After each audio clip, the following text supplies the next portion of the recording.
હવે સમાચારોમાં આગળ વાત કરીએ આપણે સુરેન્દ્રનગરની તો અખિલ ભારતીય રબારી સમાજની આસ્થાનું કેન્દ્ર અને ધર્મગુરુ ગદી એવા શ્રી વડવાડા મંદિર દુધરેજ ધામના આંગણે સર્જાવા જઈ રહ્યો છે એક સુવર્ણ ઇતિહાસ હોળી મહોત્સવ 2026 અને પરમ પૂજ્ય કનીરામદાસજી બાપુની અતિપ્રિય ગૌલોકવાસી શીતલ ગાયની સ્મૃતિમાં નિર્મિત નૂતન શ્રી શીતલ ગૌશાળાનો ભવ્યાતિ ભવ્ય ઉદ્ઘાટન સમારોહની તડામાર તૈયારી ચાલી રહી છે।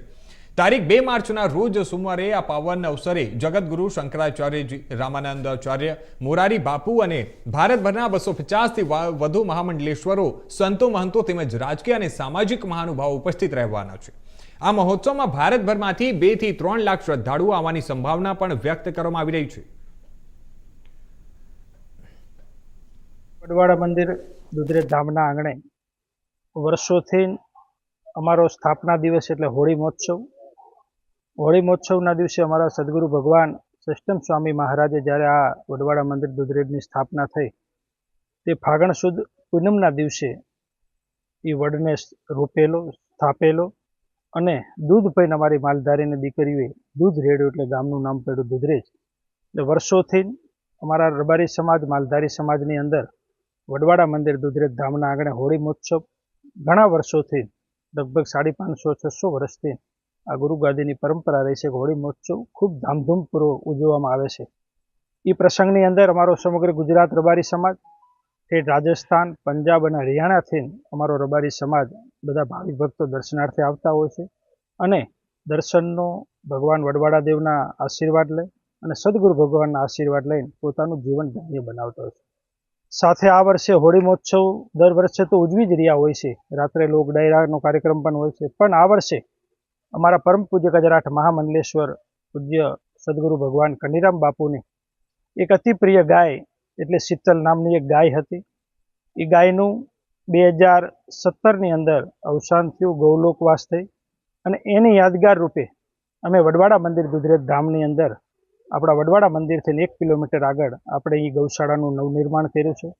ગૌશાળાનું નિર્માણનો સાથે સાથે સનાતન ધર્મમાં જે ગૌનો મહિમા છે, ગૌ માતામાં 33 કરોડ દેવતાઓનો વાસ છે અને સનાતન ધર્મની અંદર ગૌ માતાને ખૂબ પૂજનીય તરીકે એને માનવામાં આવે છે। ત્યારે ગૌશાળાનો હેતુ એટલે હતો કે એની સાથે સાથે હોળી મહોત્સવની અંદર ખૂબ લોકો, ભાવિક ભક્તો આવતા હોય છે ત્યારે ગૌ મહિમા વધે, ગૌ પાલન વધે અને સાથે સાથે ધર્મ વધે એના માટેનું જ્યારે આ રૂડું આયોજન કરવામાં આવ્યું છે। ત્યારે ગૌશાળાનું ઉદ્ઘાટન ફાગણ સુદ પૂનમના દિવસે તારીખ 2, 3 અને સોમવારના પવિત્ર દિવસે અમારા દ્વારકા જગતગુરુ શંકરાચાર્ય ભગવાનના પ્રતિનિધિ પધારવાના છે।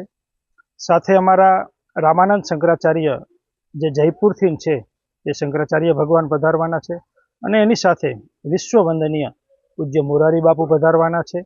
એની સાથે સૌરાષ્ટ્ર, ગુજરાત અને ઠેઠ રાજસ્થાન અને પંજાબ, હરિયાણા સુધી તમામ જે અમારા સંતો, મહંતો, મહામંડલેશ્વરો લગભગ 250થી વધારે મહામંડલેશ્વરો, સંતો પધારવાના છે। એની સાથે જે ગૌશાળામાં અમારા નવનિર્માણમાં દાતા પરિવારો તે પણ ખૂબ પધારવાના છે અને એની સાથે આખો અન્ય રબારી સમાજ, સૌ ભાવિક ભક્તો ખૂબ મોટી સંખ્યામાં આ 1લી તારીખ અને 2જી તારીખનો ધર્મ લાભ લેવાના છે। 1લી તારીખે અમારે ગૌશાળાનું જે ઉદ્ઘાટન થવાનું છે એના આગલા દિવસે એટલે 1લી તારીખે આપણે રામરોટી અનક્ષેત્ર આશ્રમ, જ્યાં વજા બાપાની આપણે ગૌશાળા કહેવી છે, એ ગૌશાળાથી આપણે ગૌ યાત્રાનું પણ એક આયોજન કરવામાં આવ્યું છે। એ ગૌ યાત્રા આપણા સુરેન્દ્રનગરના વિવિધ ક્ષેત્રમાં થઈને 1લી તારીખે બપોરે 2 વાગે અહીંયાથી નીકળશે અને સાંજે 6-7 વાગે આપણે વડવાડા મંદિર દુધરેજ ધામમાં એ ગૌ યાત્રા પરિપૂર્ણ થશે અને 2જી તારીખે સવારમાં ગૌશાળાનું 11-11:30 આસપાસ ઉદ્ઘાટન છે। વિશાળ ધર્મસભા છે, મહાપ્રસાદનું આયોજન કરવામાં આવ્યું છે। બપોર પછીના જે ગૌ પ્રેમીઓ છે, રાજકીય મહેમાનો છે, સામાજિક આગેવાનો છે એનો સન્માન સમારંભ છે। સાંજે સાંસ્કૃતિક પ્રોગ્રામ છે અને રાત્રે લોક ડાયરાનું આયોજન વડવાડા મંદિર દુધરેજ ધામના આંગણે કરવામાં આવ્યું છે। અંદાજે કેટલા લોકો આવવાની સંભાવનાઓ છે? આ 2 દિવસની અંદર અમારા અંદાજ પ્રમાણે લગભગ 2.5 થી 3 લાખ લોકો, ભાવિક ભક્તો આ 2 દિવસનો ધર્મ લાભ લેવા માટે પધારવા માટેનું આયોજન અમે ગણતરી કરી રહ્યા છીએ।